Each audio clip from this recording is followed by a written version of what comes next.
Dorothy and Matthew started a live stream called Punk and Prep, which runs the first Saturday of every month to promote local services, gig industries, musicians, restaurants, local services.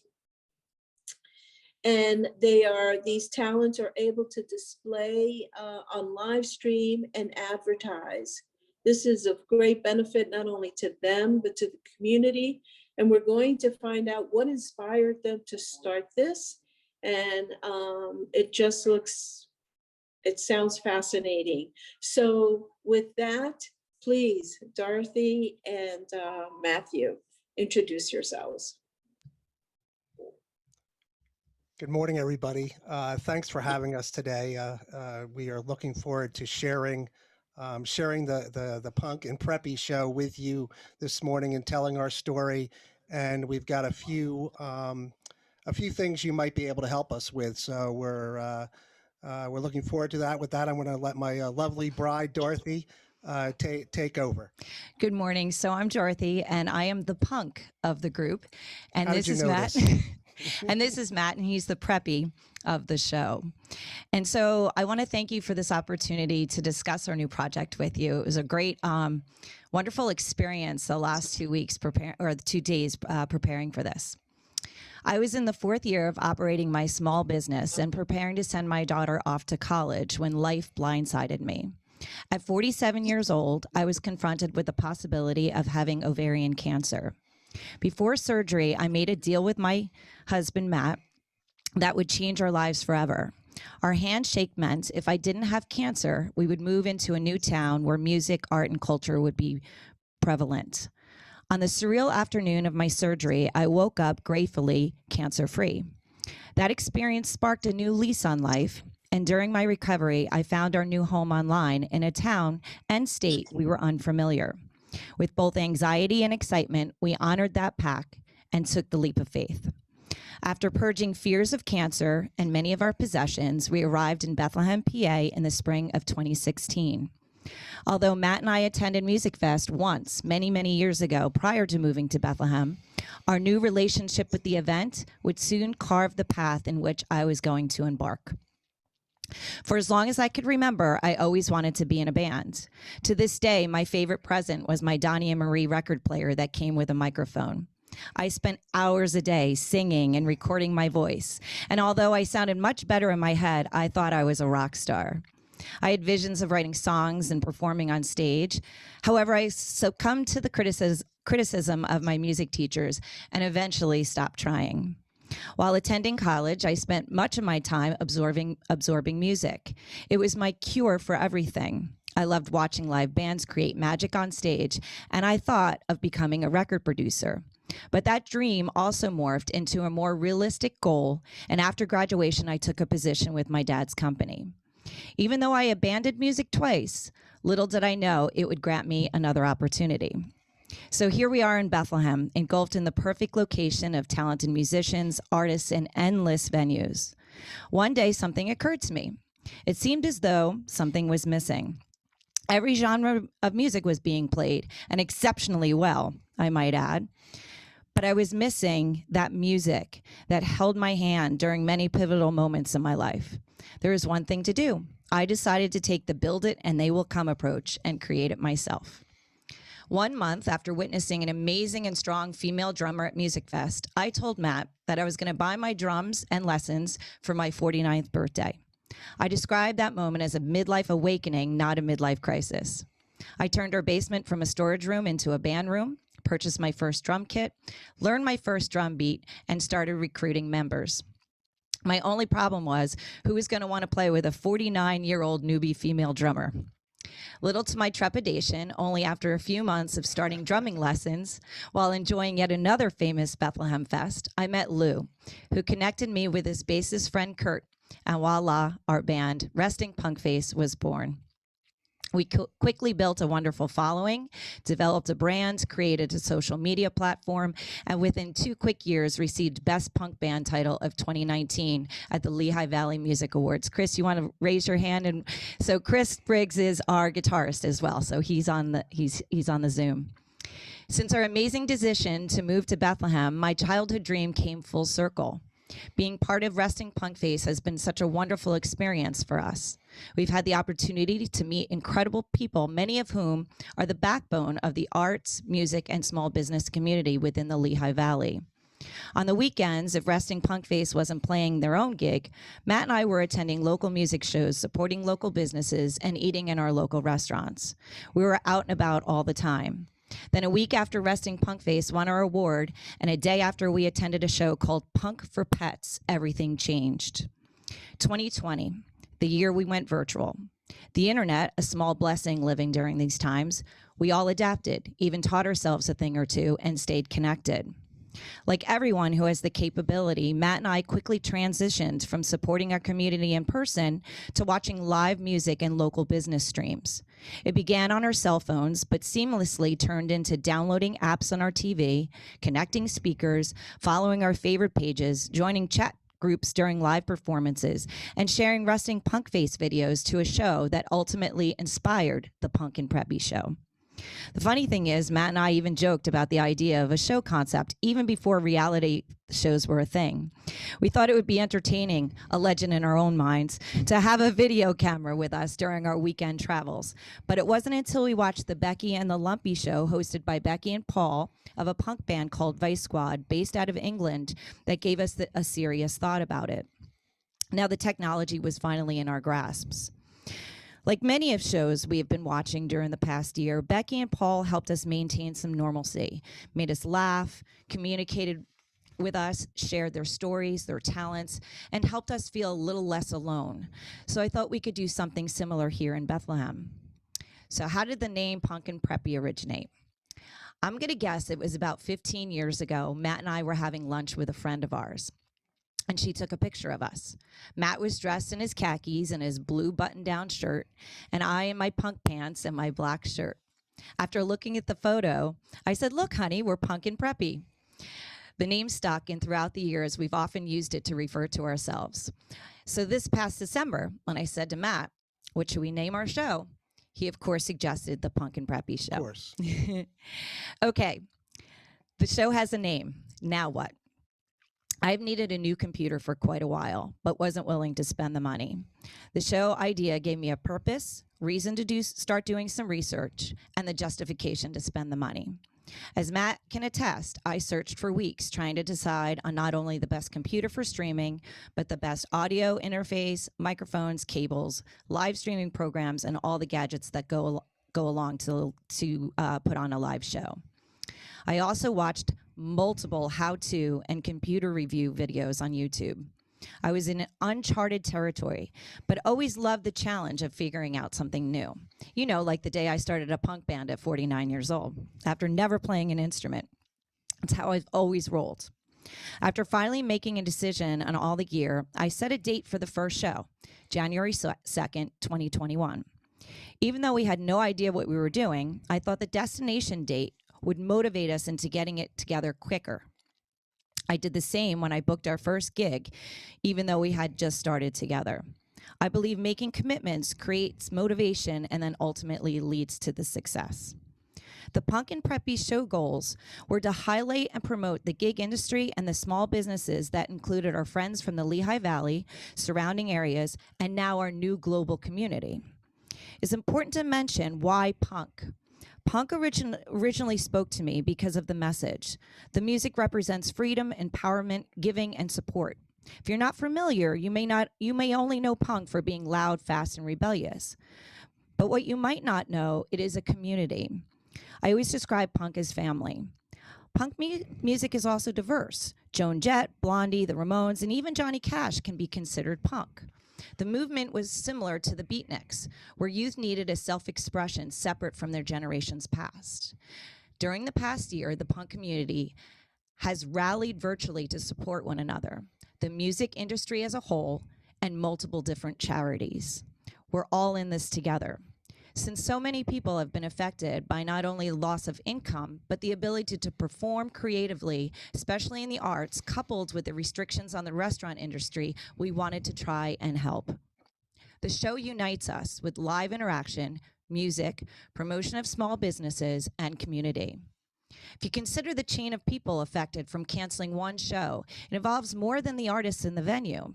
The band consists of its members and then possibly a sound engineer, a photographer, and or a videographer, all of whom lost revenue and opportunities. The venue or restaurant also has staff, suppliers who join in the loss, and so on. In just the music industry, it trickles down to further recording studios, music teachers, and promoters. Punk and Preppy welcome everyone to promote their business, talent, music, poetry, whatever allows them to feel creative, productive, happy, and connected. So I received my new computer, my new gear, watched the how-to videos again, did test runs, recruited friends to submit band videos, and reached out to local business community.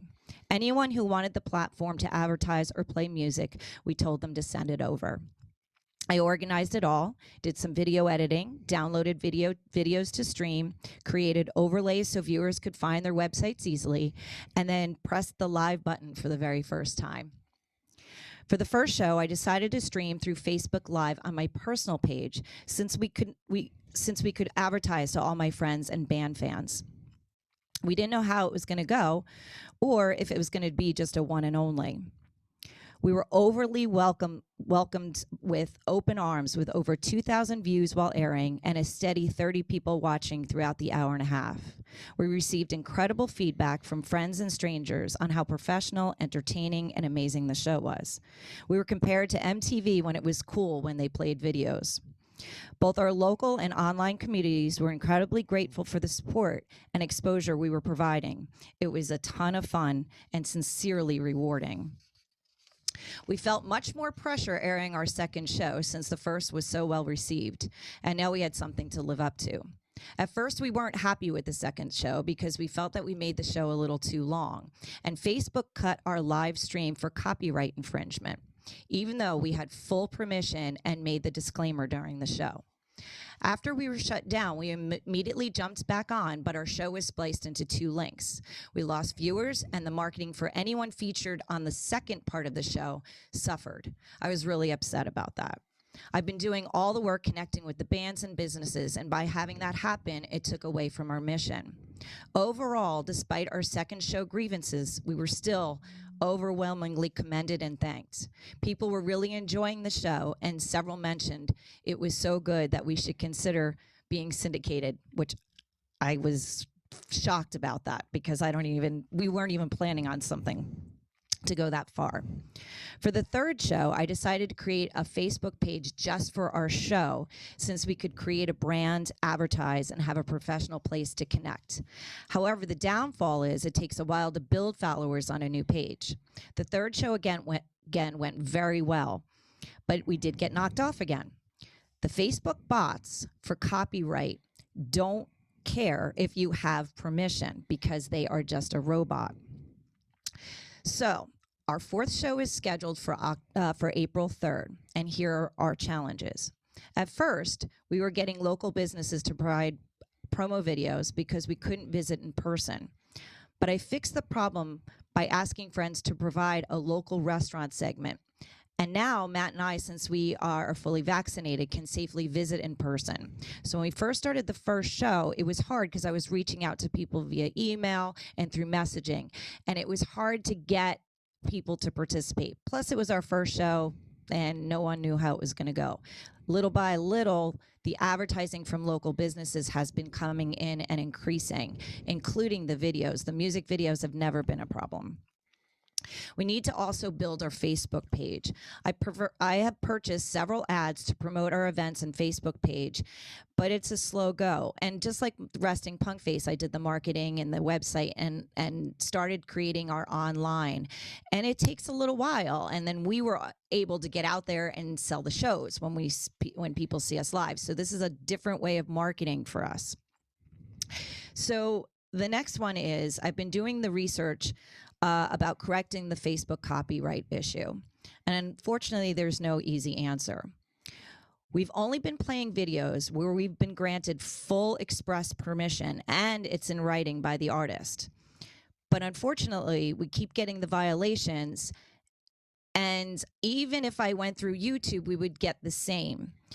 So if I bought the ASCAP and the BMI fees, I'm going to look into that. But even having that, unfortunately, since Facebook and YouTube are run by these bionic ears, we're having trouble with figuring out how to go around that.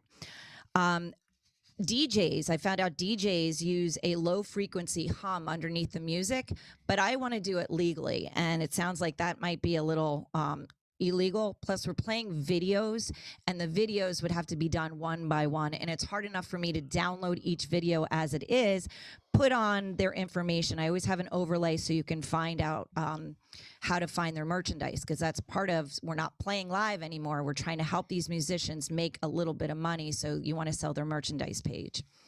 So the other thing is we could change to a different platform like Twitch. Twitch doesn't have this yet. I'm sure that it'll develop the bots.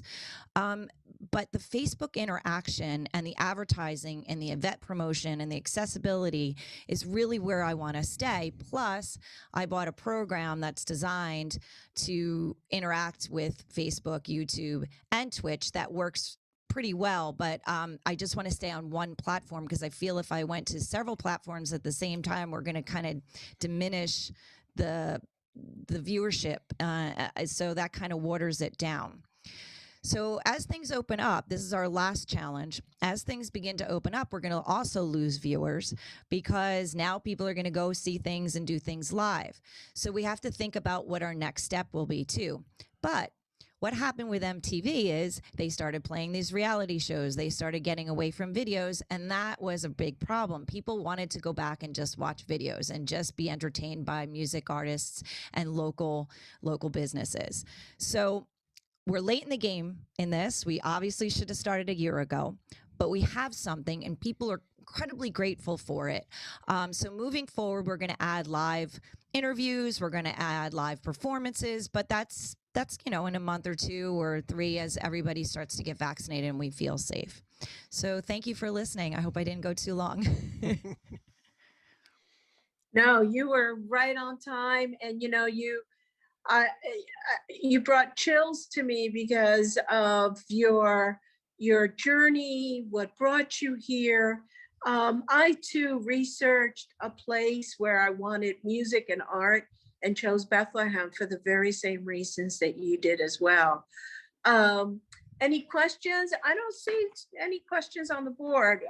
Please go right ahead and plug in some questions, or if you'd like to just speak, open up your mic and ask Dorothy and Matt questions, let's go ahead and do that as well. Dorothy, this is Kim Cramsey. Have you talked to any other bands that are streaming and doing things on Twitch, or is it just because it's more videos and they're saying it's infringement? So I did look that up. Thank you. I did look that up. And as long as you're playing your original music, it's okay, obviously. So we are only playing original music by the original artist. We try to stay away from any kind of covers for that reason, because the original artist can come and put a copyright strike on you. It's unfortunate because even if we paid the BMI fees, I don't think Facebook has caught up to that yet and gives blanket licensing to anyone. So I know that a lot of our friends who are originally doing Facebook Live have switched to Twitch. Twitch does not have that yet, but I feel like as a band member, yes, you want to make sure that the original artist is being compensated. YouTube does something pretty good. What YouTube does, since they've been in the game a little bit longer than Facebook, is they go ahead on your, so I upload our show onto YouTube as well, and what they do is they list the artist and the song and the licensing right on my page. So we can't monetize, which we're not trying to monetize. We want to help these artists. So the good thing is, if we started getting advertising revenue, it would go in a percentage to all those artists that have their licensing up on that show. So like I said, a lot of people stopped using Facebook Live altogether and went on to Twitch. Well, if your information is in the chat, I'm going to leave it anonymous at this point in time, but there is someone There are people that I know that are live streaming on Twitch, and it's also on Facebook, and they're not getting cut. So I Okay. don't know what they're doing. So I don't want to voice that because I want to make sure. But Understood. they are doing original as well as not, and they've been on for a while. Okay, So thank there may you. be something in the background that I don't know, but if you want to send me your information, I can find that out, and then if it's okay, connect you guys. Absolutely. That'd I'm be gonna great, Kim. I'm gonna Thank put you. it up in the chat Yeah. as soon as we're finished. Thank Okay. you. You're welcome. Good luck. Thank you. Thanks. Well, what time is your show on Saturdays? So we do it the first Saturday of the month, and we do it at 1 p.m. And the reason why we chose 1 p.m. is before people go out, and then we also are thinking about our friends in Europe, and they get to see it at 6 because we've gotten a huge amount of friends and new community globally. So we're trying to make that where everyone can see it, and the time has really worked. It doesn't seem like it would, but you can also go back and review it on YouTube or on the Facebook Live. So if you don't see us live, you have the opportunity to see it afterwards. Oh, perfect. Can you talk a little bit about the format of your show? Is it a talk show, talking to artists? What type of businesses are advertising with you? Sure. So we usually start the show with a local brewery or a local restaurant. We talk about it, and we'll cheers. We'll have our little, maybe our local brewery or whatever we're going to start with. And then often I'll play like a resting punk face video, knowing that we're not going to get cut from that because that's our material. So I'll start the show. And that's another thing with the copyright infringement. They said if you do some talking, a lot of talking in between, you have less of those bots looking for music. So when you start with your own music, they sometimes leave you alone. And our first show went well. It was an hour and a half and we didn't get cut. We usually start with a business, a video. We'll do some banter back and forth, and we'll talk a little bit about it. And then we like to introduce the band, where they're from, and just go into that. And then we kind of intertwine, like we had Chris knows we did our recording with a local recording artist, a studio recording on this called Shards on the South Side. So we had him do a little video. So we get videos from these local businesses and we'll clip them in. We had a promotional company, a local promotional company, a local photographer, and we just kind of intertwine in between talking, video, and the local businesses. The fun part is we have the chat going live, and so we'll communicate with our listeners as well, and they'll communicate, and then we'll put their comment on the screen, and it's a lot of fun. And then Matt and I will pop in onto the videos and dance with the videos. So it's this interaction of like a modern day 120 minutes of MTV, because it's music artists that you might not really know, and it's like this underground music and local music, and you'll say, oh, you know what, I really like them, I'll go see them. And that's what we're trying to promote, is not the artists that you hear all the time. And that's what people have really enjoyed. I get my one friend says she looks forward to it every week because she keeps learning new music and learning new artists and following new bands. So yeah, if I can interject, one of the things I found out was during this process is we've found some just tremendous bands that are as good as really well-known bands, but they just don't have the ability to get their music out there, or don't know how to. And the videos we put on our show are just phenomenal, and people love them. And I said before the show started today, we also we had the School of Rock kids on. And so it's just getting exposure and helping the community and just feeling less alone in this. And like I said, I wish we did it a year ago, but I was learning through the process. And so we're a little late at the game, but it's been so fun. Question from Stacy. You have an amazing story. As bands and musicians are able to go out and play venues in person, what are your goals moving forward? are the goals changing at all now? Yeah, we have to. We're going to have to adapt. And I even said to Matt, instead of having the stationary live, maybe we take our show out, and I take the camera with us and we do a live, say, hey, we're here at this venue. This is the band that's playing, because that's what we love to do anyway. So maybe it morphs into going more outside of our home and incorporating maybe just it's a show just on one band for the evening, or the bands that are lined up for that venue. But we also go back and forth regarding that, because we understand that at least our gut is saying at this point, my gut is saying at this point, the MTV setting, the original setting, seems to appeal to a lot of people, and to veer away from that could be tough. Yeah, the nostalgia is really something that works for our generation, and I think that's what made Rusting Punk Face so it caught on because of that. And that was my thought, hey, it's missing.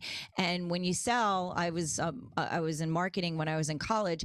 When you sell something, it's all about that feeling, that you want to feel that youth and that spirit. And I feel like that's what people are really enjoying about the show, is that we're playing these videos, they're learning new bands, and so you don't want to take away too much from that either. So we're kind of wondering, maybe we have a separate show on the side where we go out and do the live and just keep it separate and still do the punk and preppy with the videos. So how do people submit for getting on your show? So I'm going to put it in the chat. I keep trying to write it. I'll make sure I get it in before we end. You can email me and I'll put the email up. You can message us directly on our Facebook, Punk and Preppy. That's also on Facebook. And then also I have a Dropbox. It'll be a separate email, but I can put that as well. So if you have a larger video. The other thing is too, I do edit video. So if there's a business that feels like, hey, I really want to advertise, but I'm not computer savvy. If you just sent me over some clips on your phone, I can put together something. And that's what we've been doing with our friends. Our friends have been going out to restaurants and been just sending me a whole bunch of stuff, and I weave it together and I make a little segment. So that's a plus too, where I can make the video for anybody who wants to advertise and doesn't have the editing software. I have a question. Okay. Have you considered inviting music shops, people that sell guitars and drums and whatever, to advertise? Because I know Doc over at West End Music is posting on his Facebook page, hey, we got this really cool amp in today, or hey, we got this certain kind of style guitar in today. And I think they'd be great advertisers, because frequently followers of shows like yours are also musicians. Yes, So absolutely. we're absolutely interested So in that. my drumming teacher is John from the California Drum Shop, and I'm going over there this week to do a video and a promo for his shop. So absolutely agreed. Awesome. Yeah. I have a question for Matt and Dorothy. First of all, congratulations on being some of the few who do what makes them happy, and it's a tough road to walk on, and to make that transition and really do it well. So hats off to you both. Thank you. Question, when you talked about getting cut and infringing on perhaps copyrights or trademarks, etc., in this field, it's very it's good to know that at least you're respectful of that. And secondly, my thought was that if you could find a way to get around that without spending a whole lot of time and money, maybe if you choose to donate a small portion of your proceeds or your whatever you're able to monetize to a charity, and appeal to their to that sense that you're doing this. Yes, we are broadcasting your music, your sound, but we're also benefiting some small charity in a humble way. Yeah, we would love to donate to charity. Matt grew up with a family that that's part of who we are. The thing is, we're not making any money on this show. We haven't asked for any money, and we're doing this all on our own budget, and we want the musicians to make the money. So I don't mind. I hope that if we develop advertising revenue and any kind of revenue, that it does go to the musicians. But the problem is, it's whoever's running Facebook, it's bots, it's not people. Like, so we can't even talk to them and say, hey, you know, this money is going to the musicians. It's what we've done is actually gotten the express written consent from each artist we play, which is the highest level of consent, and we're still getting cut. So, you know, it's kind of a tricky thing, but I am going to do more research, and the only reason I don't know enough about this is because we're brand new at this, so we'll figure it out. But we will definitely donate to charity regardless, either way, because I completely agree with you. Ask the people who are advertising, you know, whether it's restaurants or venues, etc. Maybe they would want to, you know, donate a little bit to charity, not towards advertising as a cost to you or as an income to you, but directly themselves, you know. Yep. If you promote them, they'll give, I don't know, some $10 to It's something. a wonderful idea. I agree with you. No, we were actually at one of our favorite restaurants last weekend, and they suggested giving us gift cards for the show, for the restaurant, and it's certainly something we're going to do. But you know, we're going to give those away to our viewers, rather than, you know. Yeah. But Well, it's definitely something on our goodwill, and you know, attract others to come in, because they are getting some value from the exposure online, and they'd be happy to pay for it in some small way, you know. Yeah, it's definitely something we'll move to when the pandemic comes to a close. But for now, we're just trying to help everyone in any way we can. Thank you, Kim. I see your comment. Yes, I do post on our Resting Punk page quite often. I am the administrator of both, so I am begging for followers onto our news. So, thank you. Yep. So everyone today, go on Resting Pumpkin and get over there and Punk and Preppy. We have our own, and then also our band is also Resting Punk Face. So please, if you could follow, that would be fantastic. It does go towards the community, and you'll get to see some local spots that you love. And if they want to see the actually already shows that we've done already, you can go to YouTube. That's easier to see them because I've spliced them back together. The ones that have been cut, I've edited them back together, so you can see the full shows. We have 3 up right now, and we have a YouTube channel called Punk and Preppy. And like I said, I'll add all that into the chat. So sorry, I'm talking and writing at the same time. I'm usually good, but being a drummer, I have to do a whole bunch of things at the same time, but I want to make sure that I'm focused here. and Dorothy's best at that. That's why I'm not doing it. Yes. I think anybody was going to get on. Jeff, go ahead. Yeah, Dorothy and Matt, congratulations on your passion and following through on that, and talking about MTV and that format that they used to have many years ago. I'm getting nostalgic about that because that's when I used to watch it for the videos, and I admire you for going back and bringing that back in.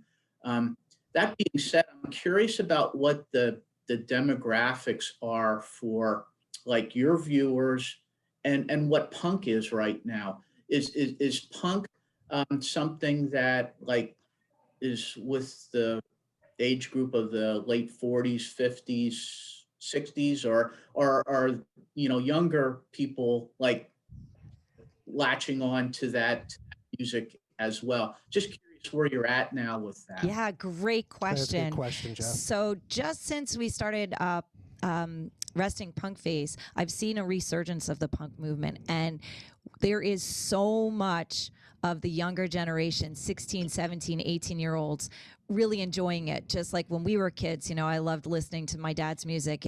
He brought me up on the Doors and Crosby, Stills, Nash and Young, and we loved being a part. I think music, it just kind of cuts through all those generations, and punk has been incredibly vibrant right now. I think it did have a little bit of a dull time there, and that's what I said when I moved here. I wasn't hearing it. I wasn't seeing the bands, but it's amazing how many bands are punk bands that are obviously submitting. But I have to say, with that being said, we do play all genres of music on our show, even though it says punk and preppy. The preppy is the part where we play other music, but primarily right now it has been a lot of punk bands, but a lot of independent bands.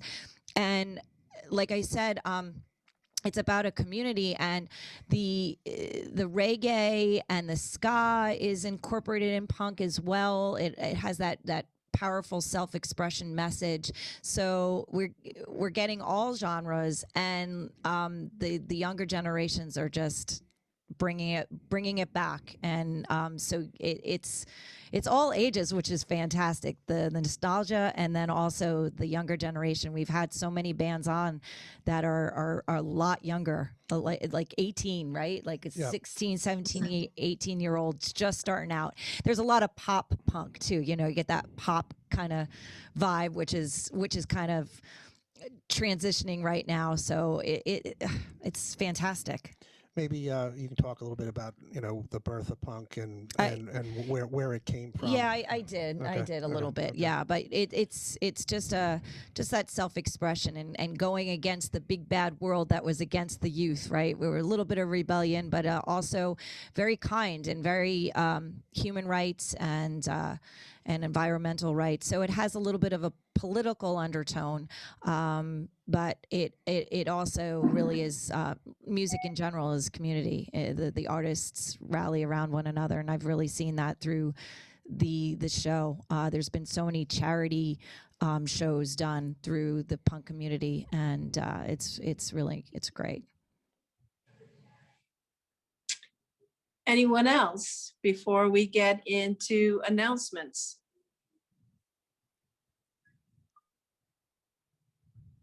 I had a question. I put it in the chat. Sure. But anyway, I joined late. Sorry very much. Can you just do a quick summary of where we watch your shows at a Facebook show? Sure, absolutely. So we have a Facebook page called Punk and Preppy, and you can like our show, like our page, and our show runs on Saturdays at 1 p.m. and it's the first Saturday of the month. So we're only doing one a month right now. And you can also, if you want to see old shows, I wouldn't recommend going on the Facebook videos because they're cut, but I would go to our YouTube channel, and they're under our videos, and you can see episode 1, 2, and 3. They're up there, and they're combined. So if we got cut, I edited them back together. Thank you. One quick thing. Now, do you do watch parties on Facebook? Is that how you do it? I didn't do a watch. I created an event. You'll see our event up right now. And so you can follow the event. And then we put the link up about 15 minutes prior to the show. We were doing it longer, but it seemed like that was taking time away from the allotted time on Facebook. So it's about 15 minutes, and then we share the link not only on Resting Punk Face, we share it on Punk and Preppy, our personal, and then into some groups if you're, into the punk community. But you'll be able to see that link directly posted in the event if you say you're interested in the event. So is it more punk than preppy? It's Yeah. it pretty much is. But there's actually music for everyone. We had a yacht rock band on that did this incredible song. It was their own, so it wasn't a cover band, but it sounded like it was from the 70s. Like it came right out of the 70s. Yeah, and it was fun. So we try to mix all the genres up, so it's not just punk all the time. But you're gonna meet. This coming show, Matt and I got out, and you're gonna see a singer songwriter, just two people a duet, the singer and a guitarist, and they're a local band that we happened upon last Friday. So we put everybody on. Anybody who wants to be part of the show, they're welcome. That's cool because I'm a guitarist with a singer, so that's mine. There you go. And there you go. We'd love to have you. And vaccinated people are welcome to come do a live spot. So just saying. Show proof that you're vaccinated. Stacy Exactly. Yeah, you can't come in our house unless you got that card. That's that card. Stacy has a comment and a question. Sadly, I think there probably is no good way around Facebook. I've heard they don't really work with people. Is there any way to do this on your own website, local cable, or something like that? Fantastic question. And that's my next step, because I wouldn't say I'm an expert at creating websites, but I'm okay. And I did my personal for my poetry, and I also did Resting Punk Face website. So that was going to be my next step in seeing if I could advertise on Facebook, but then stream it through a website. So I am going to look into that. I thank you for that. I appreciate that. I'm going to do a whole bunch of research, and I don't think it'll be ready for our next show, since the show itself takes quite a bit. Like, I need the month to prepare for it, because I have to download all the videos and I edit them so I can put overlays on them, and then I have to get everything in line, and then I do a lot of editing for the businesses, so it takes a while. So I'm not sure if I'll have that ready for this coming show, so we run the risk. However, it is definitely a great idea, and I think we might be moving toward that if we stay with this. Dorothy, can we do this the messaging back and forth if we're doing it on a website, though? That's the thing, and that's why, thank you, Matt. That's a really important part of our show, is having the viewers having interaction. They love seeing their comment come up on the screen. So I wonder if you could do something like Zoom, but embedded in your own website, because so we could do that as well. You're right. Because you get all the comments here, as you can see, and then you can still get that audience interaction. And then maybe for your first few that you do, once you finally shift over, maybe do like the first, however long it takes for Facebook to catch up with you, the first 10 minutes or through the first band on Facebook, and then say, okay, if you're loving this, come see the rest of the show over here. And so like you're kind of, I don't know how hard or easy that is to do, because I'm not very well versed in all these live video things, but it might be a way to, because obviously you're building your audience there and you don't want to lose them. So it might be a way to still start the event. Yeah. And that's a great point. Unfortunately, the more viewers we have on the one stream, so it gets cut off, and then all of a sudden a lot of people won't know how to find you. Even if we did put the link up and everything, it's about the advertising views. So just like YouTube and Facebook, we get up higher as there's more people commenting and liking. So it's all based on the comments and likes. So more people are finding us, more people are seeing us. If we get cut, all that, we lose all that. So if we started somewhere and then went somewhere else, it would kind of defeat. That's why I was kind of afraid to stream on too many places at one time, because I could possibly do Facebook and Twitch at the same time, and YouTube. Problem is, we're kind of watering down the marketing aspect of it and the people finding us, but it doesn't mean we can't do it. Doesn't mean I can't go try to look into an avenue that way. Yeah. And I wouldn't do it full, like all the time, but kind of just to pull your audience with you, to say like, hey, you showed up and you love it, and we're tired of our show getting interrupted. So if you want to see it in uninterrupted, come over here, and only like kind of do a teaser on Facebook. Yep. 10 minutes, and then be like, but the rest of it's over here. I don't know if that would work, but something. No, that makes a lot of sense. Yep. To entice them off of the Facebook platform. But if you're attracting a lot of, people who are nostalgic about the old MTV, like Facebook's where they're hanging out, right? Exactly. So getting them off of that platform might be hard. We're not, the most savvy in computers. And that's where we all are. And so I can share the event on Facebook if I went on Twitch, I could share the link for Twitch, but it becomes watered down and people are like, oh, I got to, like Chris, I got to download another app. I don't want to download another app. I don't want to be on something else, right? We'll definitely lose Chris if we we'll move lose to Twitch. Chris. Chris will stop watching. Dorothy, there is a client that I was with yesterday who's in a different industry, but he Zoomed and did Facebook at the same time. So when you were looking at him at Facebook, his screen at the bottom said Zoom. So I can ask him how he did that because the comments were Facebook comments, but he was Zooming it. So I don't know if he was doing something because of how the algorithms with Facebook cut and things. Right. But I thought that was kind of weird. I was like, how is he Zooming on Facebook?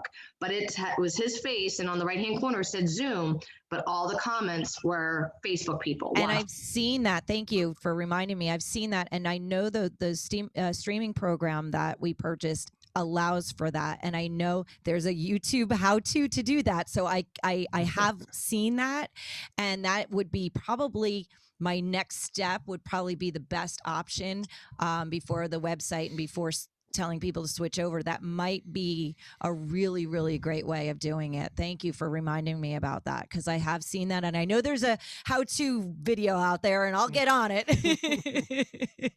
Well, you've accomplished a lot in such a short time. We have a comment from Samantha. This was a lot of fun. Great job presenting, especially on such short notice. And I agree. Such a neat story. Glad to hear you are finally following your dreams. Looking forward to checking out the show. Wasn't quite sure what to expect when I saw you were presenting. So glad to learn about you. Thank you. Thank you Samantha. so much, Yeah. Samantha. That's so nice. That means a lot. It was Yeah. fun getting ready. Yeah.